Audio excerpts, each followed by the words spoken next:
اللہ نے اس معاشرے کے اندر امیر اور غریب کے ذریعے سے دونوں طبقات کو آزمایا ہے۔ سارے لوگ دولت مند نہیں ہوتے، اگر سارے لوگ دولت مند ہو جائے تو نظم کائنات نہیں چل سکتا۔ سارے لوگ ہی جو ہے وہ غریب ہو جائیں تو پھر بھی نظم کائنات متاثر، اس نے اوپر نیچے رکھا، یہ اس کا نظم ہے۔ تو یہ آزمائش ہے امراء کی، ان کو دولت دے کے آزمایا، اور غریبوں کی آزمائش ہے کہ ان کو جو ہے وہ نیچے رکھ کر کے مالی آسودگیاں وہ نہیں دی جو امراء کو دی، اور وہ اپنی آنکھوں کے سامنے وہ آسودگیاں دیکھتے ہیں، لیکن جب وہ صبر کرتے ہیں اللہ کی رضا کے لیے تو ان کا صلہ رکھا گیا۔ اگر وہ بے صبری کا مظاہرہ کریں گے تو کر پھر بھی کچھ نہیں سکتے، لیکن پھر اجر نہیں ہے، لیکن اگر وہ صبر کر لیتے ہیں کہ یہ اللہ کی تقسیم ہے کہ ان کو زیادہ دیا۔ عمومی طور پہ یہ ہوتا ہے کہ جن کے پاس زیادہ نہیں ہے وہ زیادہ دیے گئے لوگوں کے ساتھ حسد میں مبتلا ہو کر کے اپنی زندگی کو خام خواہ کی اذیت میں مبتلا کر لیتے ہیں۔ ایک مالی کمی اور جو ہے وہ ایک ضعف ان کے پاس موجود ہے، اور دوسری یہ بیماری اپنے ساتھ خود جوڑ لیتے ہیں، تو گویا وہ دو آتشہ تکلیف ہو جاتی ہے ان کی۔ تو وہ ایک مالی ضعف میں مبتلا ہیں اور آسودگی میسر نہیں ہے، اور ضروریات بہت ساری ہیں اور ان کو پورا کرنے کے لیے وسائل خاطر خواہ نہیں ہیں، اور دوسرا ان لوگوں سے وہ آتش حسد میں جلنے لگے جن کو اللہ تعالیٰ نے نوازا ہوا ہے،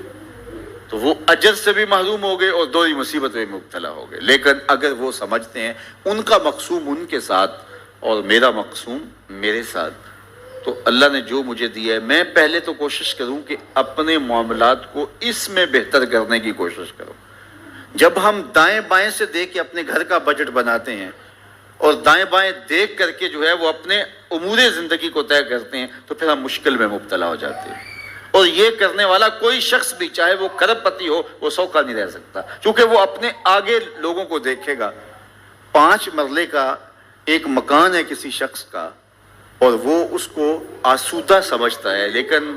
اگر وہ اپنے رشتہ داروں، عزیزوں، اپنے دوستوں کو دیکھے کہ وہ 2 کنال کے بنگلے میں رہ رہے ہیں تو وہ 5 مرلے کا مکان سکڑنے لگے گا، اس کو تنگ لگے گا، اس کے اندر اس کی سانس گھٹنے لگے گی۔ لیکن اگر وہ دیکھے کہ میرا فلاں رشتہ دار 3 مرلے کے گھر میں رہتا ہے وہ بھی کرائے کا ہے، تو اس کو وہ گھر ہی محل دکھائی دینے لگے گا۔ اس لیے میرے حضور نے فرمایا کہ اپنے اوپر دیکھو گے تو اوکھے ہو جاؤ گے۔ انظروا الی من هو اسفل منکم، فرمایا اپنے نیچے دیکھو، نیچے دیکھو گے تو زندگی سوکھی ہوگی، اوپر دیکھو گے تو زندگی اوکھی ہو جائے گی۔ اس لیے تمہیں جو دیا گیا اس پر مطمئن رہنے کی کوشش کرو، اس سے اجر بھی ملے گا، اور پھر اپنی چادر کو دیکھ کے ٹانگیں پھیلاؤ گے تو آسودہ رہو گے۔